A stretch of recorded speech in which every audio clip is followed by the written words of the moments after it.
Oh là là. Où est-ce que je vais encore foutre tout... Oh, voilà. Bon. Oh là là. Bon, allez.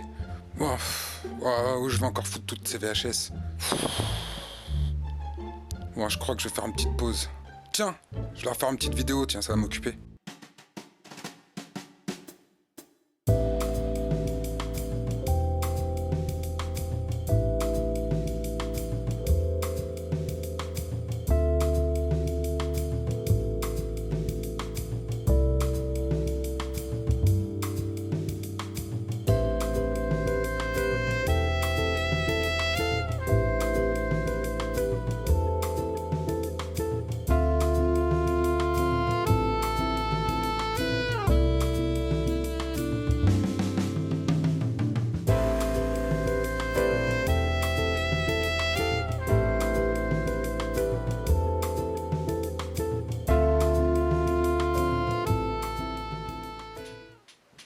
Salut les amis, salut les humains, quoi de neuf aujourd'hui? J'espère que vous allez tous bien depuis la dernière vidéo. On se retrouve pour la partie 2 de ma présentation de VHS d'horreur. D'après les retours que j'ai eus, vous êtes nombreux à avoir apprécié ce format, donc je vais continuer avec ce format de vidéo. Pour les prochaines, je vais juste changer de genre pour satisfaire tout le monde. Je ferai une présentation de mes DVD aussi, donc j'annonce pour bientôt le premier épisode du RDVD. C'est parti pour une nouvelle sélection de 5 films d'horreur piochés dans ma collection. Éteignez les lumières, installez-vous confortablement. C'est parti. Alors pour la première vidéo que j'ai sélectionnée pour vous, on a Computer Murder, les amis. Alors au début, c'est un groupe de satanistes qui font un sacrifice humain sur une plage. Wow, wow, wow, wow, wow. Vous avez vu ça ou... Attendez, je remets en arrière, comme ça je vous me ralentis, comme ça on verra bien. Voilà, donc ça commence mal. On est à la première minute. On continue. On arrive dans une école où se joue un match de foot. Dans les vestiaires, on a un garçon, c'est Cooper Smith. Il se fait embrouiller parce qu'il a mal joué. Et je me donne pourtant sur le terrain. Tu nous ferais même perdre contre des cul-de-jatte. C'est une école militaire. Cooper Smith, il arrive dans l'église, il cherche le révérend Jameson. Là, il y a un tableau bizarre sur le mur. Moi, je serais pas allé. Bah, lui, il descend au sous-sol. Là, t'as un mec bizarre. Apparemment, c'est le sergent. Qu'est-ce que tu viens foutre ici? Et il a une dégaine de poivreau. Il sort de nulle part comme ça. Il y a le révérend aussi. Ah, c'est vous, révérend. Il sort de nulle part aussi. Et on se demande ce qu'ils faisaient les deux dans le noir. Excusez cette poussière, je viens de remonter de la cave. Moi, je dis pas, mais hein, deux bonhommes dans le noir. Cela ne nous regarde pas. Cooper Smith, il est de corvée de nettoyage et pendant qu'il nettoie, il entend un bruit. Mais c'est le sergent qui est en train de chier. Il se met à fouiller la cave et il trouve plein de choses bizarres. Il trouve un truc dans du formol, un grimoire, une tête bizarre, il y a un rat qui lui tombe dessus, une porte qui claque. Dès le début, t'as tous les clichés de films d'horreur. Là, il prend la fuite, mais il revient quand même parce qu'il voulait voler un livre. Après, la vie reprend pour Cooper Smith. Enfin, merdez quoi. Pour l'instant, la seule chose qui fait flipper, c'est la décapitation et le sergent. Cooper Smith développe un projet de science avec un ordinateur. Oh putain, c'est quoi cet ordinateur tout pérave? On sait pas s'il est possédé ou s'il joue super mal la comédie, mais il tape le texte du livre dans l'ordinateur pour traduire, parce que c'était en norvégien ou je sais pas. Et on découvre l'histoire d'Esteban. 13 janvier 1520, moi Esteban, j'ai appris que le monde entier est le domaine du mal. Et il va voir le colonel et la belle demoiselle Friedmeier. Il fait tomber son livre dans une poubelle. Le colonel lui met un coup de pression. Que je sois démis de ma fonction si je n'ai pas fait tout ce qui est en mon pouvoir pour que vous tiriez Je sais pas profit si de vous ce voyez que nous le avons à doublage, offrir ça a ici. été fait avec le cul, hein. Regardez-moi ses lèvres. À partir de maintenant, dites-vous que j'aurai personnellement l'œil sur vous. Je veillerai moi-même à ce que vous suiviez la ligne. C'est bizarre quand même. Et là, il se fait fouetter les fesses. Ah, Madame Friedmeier, elle a l'air de kiffer. Et Friedmeier, elle trouve le livre et elle veut arracher le pentagramme. Et Cooper Smith, il est en train de nettoyer la porcherie et t'as les cochons, ils deviennent fous.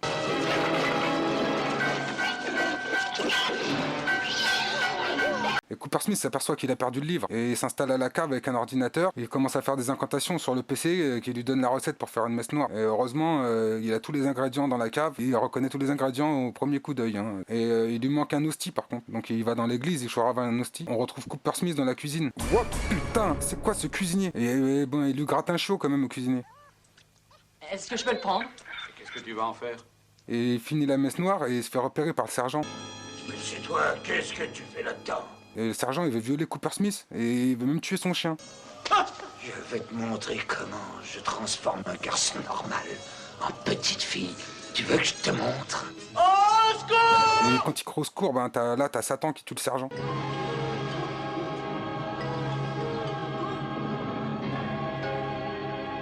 Là, Cooper Smith, il comprend qu'il vient de réveiller le diable. Au début, il est effrayé et après, il se dit qu'il pourra se venger des mecs qui l'emmerdent, quoi. Après, on suit Madame Fred Meyer chez elle. Elle veut toujours retirer le pentagramme, elle a pas compris. Et pour notre plus grand plaisir, elle nous invite dans sa douche. Mais après, elle se fait dévorer par des cochons.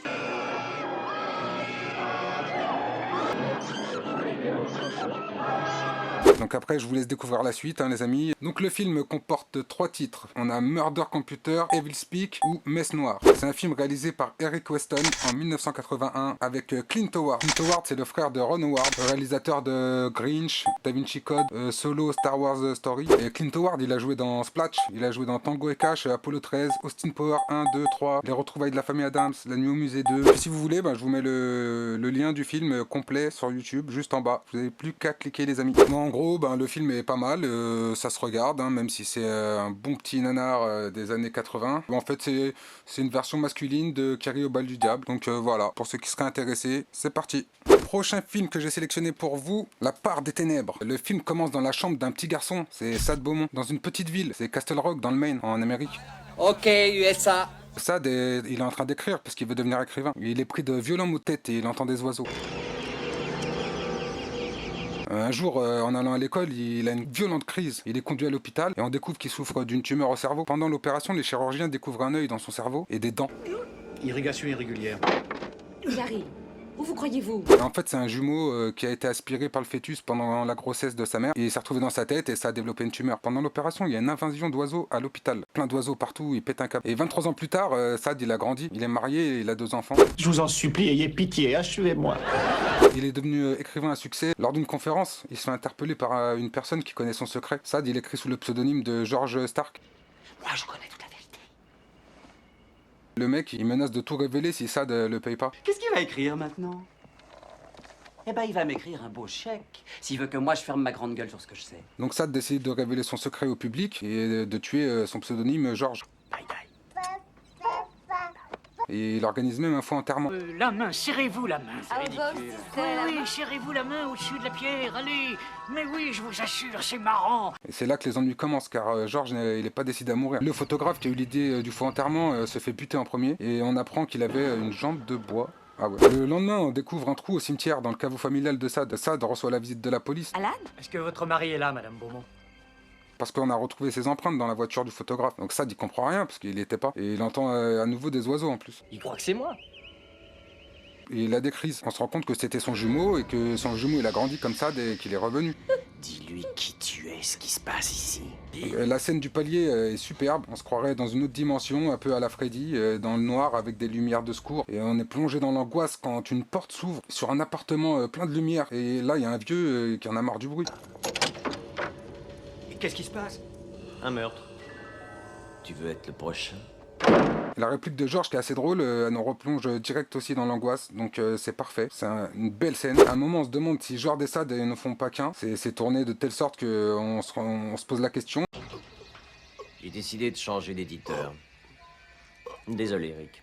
Et Sad, il avoue avoir une double personnalité, donc on se pose la question, mais on se rend vite compte que George et Sad sont 2 personnes différentes. Ce que mon mari essaie de dire, c'est qu'il croit que George Stark, d'une certaine façon, est né à la vie. George, il force Sad à écrire un livre, sinon George, il va mourir. C'est ce qui le maintient en vie. Sinon, il se décompose. Et je vous laisse regarder la suite. Je veux pas tout vous spoiler non plus. Donc, c'est un film 100% George Romero. Le producteur, réalisateur, scénariste. C'est un film sorti en 1993. Depuis longtemps, Romero voulait adapter une œuvre de Stephen King et il a choisi d'adapter le roman La part des ténèbres quelques temps après sa parution. Que le roman est sorti en 1989 et le tournage de La part des ténèbres s'achèvera en 91, mais nous reviendrons là-dessus plus tard. Le film est vraiment soigné. On sent que Romero apprécie vraiment les œuvres de Stephen King. On a des bons effets spéciaux à la Romero. Pour jouer l'acteur principal, on avait Gary Oldman et Willem Dafoe qui passent les auditions, mais Romero donnera finalement le rôle à Timothy Hutton. Il a sûrement dû le regretter car de nombreuses querelles éclatent sur le plateau que Hutton quittera à de nombreuses reprises. Timothy Hutton demandera 2 caravanes, une pour chaque rôle qu'il devra jouer, pour Sad et George. Dans ce film, on retrouve également Michael Rooker. Il a joué dans Les Gardiens de la Galaxie, Walking Dead, et on a Robert Joy. Il a joué dans La Colline à des yeux, Le Mentaliste. La musique du film est de Christopher Young. Alors Christopher Young, c'est un très très bon compositeur. Il Elle a fait La Revanche de Freddy, Hellraiser 2, La Mouche 2, Urban Legend, Hurricane Carter, L'Exorcisme d'Emily Rose, Spider-Man 3, Le Nouveau Cimetière de 2019. Donc le tournage prend fin en 1991, mais la société de production de Romero, Orion Pictures, fait faillite peu après, ce qui va perturber le montage du film qui sortira en 93, soit 2 ans pour finaliser le montage du film. Le film fut un échec au box-office puisque avec un budget de 15 millions de dollars, le film ne fera que 10 millions sur le continent américain. Le film sera tout de même bien accueilli par la critique et sera récompensé au Fanta Festival de 1993 pour le meilleur film, le meilleur scénario et Timothy Hutton remportera le prix du meilleur acteur. On comptera 4 nominations au Fangoria Shenso Award 93 ainsi que 4 nominations au Saturn Award 94. Voilà pour ce film les amis, une bonne adaptation de Stephen King comme on aime, c'est pas vraiment un film d'horreur, vous pouvez y aller, il n'y a pas trop de scènes gore etc. mais c'est un bon petit film, donc je vous le conseille. Prochain film que j'ai sélectionné pour vous, Le Monstre est vivant. C'est Frank et Léonore, ils vont avoir un bébé. En pleine nuit, Léonore a des contractions et donc ils vont à l'hôpital. D'un coup, t'as un infirmier débarque en sang et s'effondre.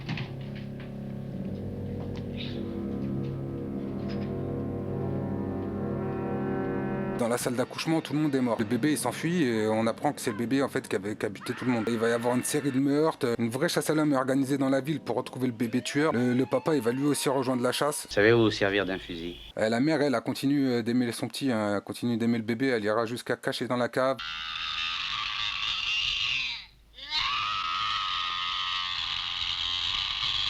Et le père il va le découvrir. Qu'est-ce que tu faisais à la cave? Et il va sortir le calibre.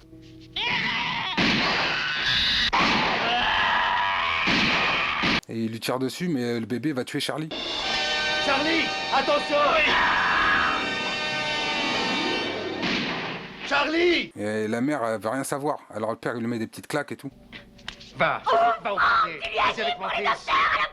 Et après, ils vont retrouver le bébé. Et donc, je vous laisse découvrir la suite. Donc, c'est un très bon film. Vous pouvez y aller. Le titre original, c'est It's Alive.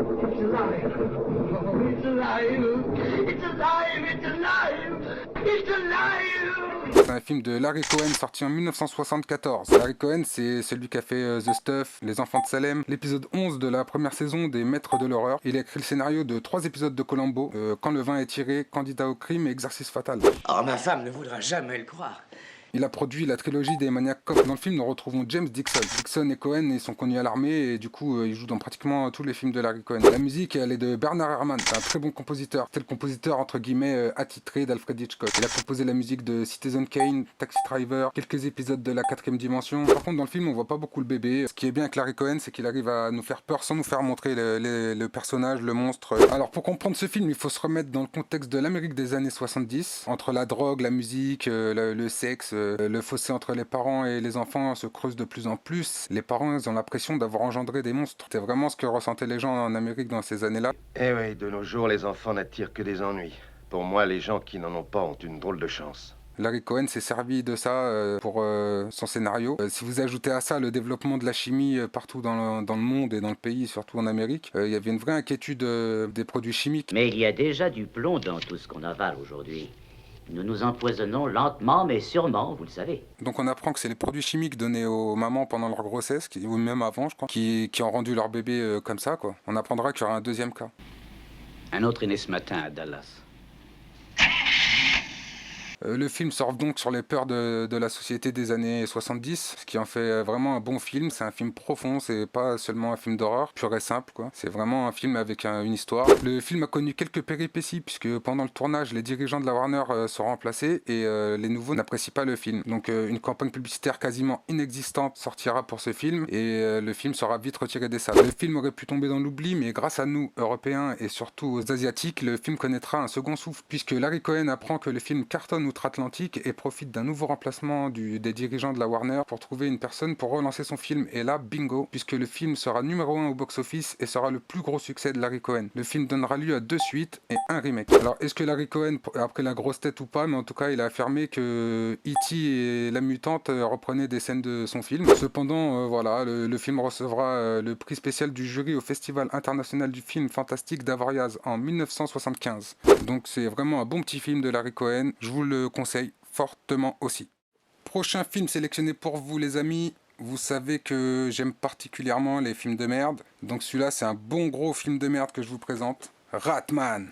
Alors, le seul point positif sur ce film, c'est que l'affiche est magnifique. La jaquette est magnifique. La cruauté du rat, l'intelligence de l'homme. Moi, j'aurais dit le contraire, mais la jaquette est magnifique. Le film commence sur une voix off du professeur qui nous explique qu'il a créé une nouvelle espèce en mélangeant du sperme de rat avec une guenon. Cher professeur Ralacher, j'ai l'honneur de vous confirmer que je vais présenter au prochain congrès international de génétique le nouvel hybride que j'ai réussi à créer. Pour ce faire, j'ai introduit du sperme de rat dans des ovules de guenon. Donc on est dans un laboratoire clandestin et on découvre Ratman, enfin Ratounet. Alors, Ratounet? Ratounet veut manger que de la viande crue. Nourrir Ratounet dans une petite demi-heure. Il ne veut rien d'autre que de la viande crue. C'était à prévoir et c'est excellent pour sa forme. On sait pas c'est dans quel pays, mais je pense que ça doit être au Brésil ou au Mexique, je sais pas. Sur une plage, on a 2 mannequins qui font une séance photo. Là, t'as un petit coquin qui les espionne, il se fait bouffer par Ratman.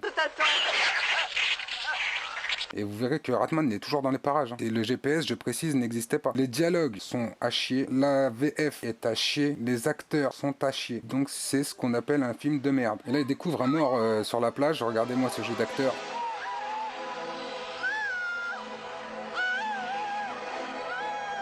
Et ils décident de rien dire à la police, les bâtards. Marc, tu crois pas qu'on devrait appeler la police? Pourquoi faire? Bah peut-être parce que tu viens de trouver un putain de cadavre. On a la mannequin qui est dans un taxi. Le taxi il crève, donc elle va continuer à pied et elle demande au taximan là, si le quartier il est sûr, et il lui répond Oh, ça pour être sûr, il est sûr. Et on arrive dans un quartier crade, sombre, vide. Le premier bruit qu'elle entend, c'est quelqu'un qui se fait buter.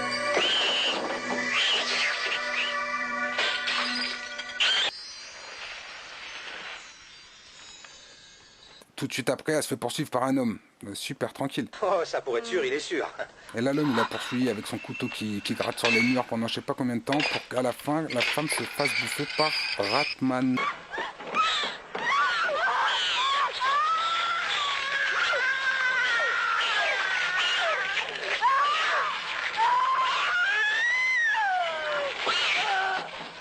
Il était caché dans le même placard qu'elle. Après, il y a la sœur de Marilyn. Marilyn, c'est elle. Elle arrive pour reconnaître le corps. On lui a dit que c'était sa sœur qui était morte. Ils ont confondu le mannequin, sa copine, avec Marilyn. Donc, elle arrive et on apprend que leur père, il est sénateur. Et que mon père est sénateur des États-Unis. Enfin, qu'est-ce que vous dites? C'est impossible. Donc là encore, tu te dis, sa fille, elle vient de mourir au sénateur, et il renvoie sa fille pour aller reconnaître le corps de sa fille. Il peut pas envoyer quelqu'un, le sénateur. Bref, elle arrive pour reconnaître le corps. Il l'emmène à la morgue et elle se rend compte que c'est pas sa sœur. Le corps a été attaqué par les rats. Ah. Inspecteur, vous allez entendre parler de nous. Pourquoi? Parce que cette fille n'est pas ma sœur. Et ils vont lui faire le coup 2 fois. Nous avons trouvé le cadavre d'une autre jeune femme. C'est peut-être bien votre sœur. Ce n'est pas Marilyn. De toute façon, elle est dans la jungle. Elle fait des photos. Elle va péter un câble et elle va aller chercher sa sœur elle-même parce qu'elle est sûre qu'elle est encore vivante. Et elle a raison parce qu'on la retrouve avec Marc. Marc, c'est le photographe. Avec Marilyn et Monique. Monique, c'est elle. Ils sont dans une grotte et ils sont en train de se faire une séance photo. Et là, Marilyn, elle trouve encore un cadavre.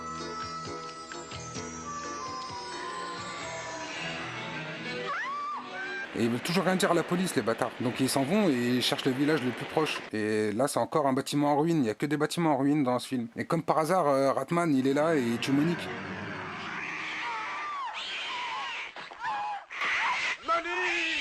Donc je vous laisse découvrir la suite si vous êtes intéressé par ce film. Mais sachez qu'ils se font tous buter et tous par hasard, quoi. Ratman, il est toujours au bon moment. Voilà, bon bref. Et puis bon, vous comprendrez l'histoire par la suite si vous regardez. Donc c'est un film italien de Giuliano Carnimeo sorti en 1988. Giuliano Carnimeo, c'est le réalisateur de Les Exterminateurs de l'an 3000. Ratman est joué par un Dominicain qui s'appelle Nelson de la Rosa. Il a joué dans L'île du Docteur Moreau. Il est décédé en 2006 d'une crise cardiaque à 38 ans. Dans le film, on retrouve Janet Agrin. Elle a joué dans Calidor, Atomic Cyborg. On retrouve aussi Eva Grimaldi. Elle a joué dans Les Anges Gardiens avec Clavier et Depardieu, quand même. Donc c'est une bonne série B avec un potentiel, mais clairement, ils l'ont gâché, quoi. Les crimes, ils sont trop répétitifs. C'est comme par hasard, que ça tombe toujours, voilà, c'est lent. La musique est pas mal, voilà. Donc, ouais. Si vous aimez les films de merde. Donc on passe au prochain film, qui n'est pas un film mais un court-métrage. J'ai choisi pour terminer la vidéo Vibro Boy, les amis. Un bon film, puisque c'est marqué un film, on dit un court-métrage, mais bon. Vibro Boy. Alors les amis, ça c'est du film. C'est Francesca dans une grotte au Mexique qui trouve une ancienne statuette aztèque. Francesca! Chut! Ils sont partout! Tire-toi avec la statuette. On se retrouve chez Pedro, ou bien à Paris. Ensuite, on arrive dans un terrain vague à Saint-Ouen, à Paris. Waouh, waouh, waouh, waouh. Non, en fait, on apprend que Francesca s'appelle Francis, en fait. C'est un trave. Francis! Et elle ou il arrive chez Léon et Brigitte. Léon, c'est lui. C'est lui? C'est un ouf. Oui. Ah ouais. Vraiment, ouais. Et Francis, il a un cadeau pour Brigitte. C'est la fameuse statuette qu'ils ont trouvée au Mexique. C'est de l'art mexicain. De l'art mexicain? Ouais. Et Léon croit que Francis veut se taper sa femme. Dis-le! Ça fait pas 2 minutes que t'es là, que t'es en train de tourner autour du cul de ma femme!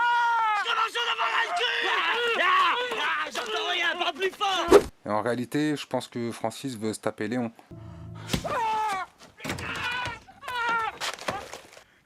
Sale pédé, va! Francis, il écoute son répondeur et il entend un message qui le met en garde contre la statuette. Francesca, c'est moi. Je suis avec le professeur González. 2000 años que mon peuple recherche la statue que vous avez volée. El vibro. Dedans, c'est la muerte. En fait, il faut surtout pas la casser parce que ça renferme l'esprit d'El Vibro. Ne cassez pas la statue. Dedans, il y a le vibro. Et ben évidemment, Léon il casse la statuette. Et il découvre un god à l'intérieur. Là, Léon il devient fou, il croit que c'est Francis qui voulait jouer avec sa femme.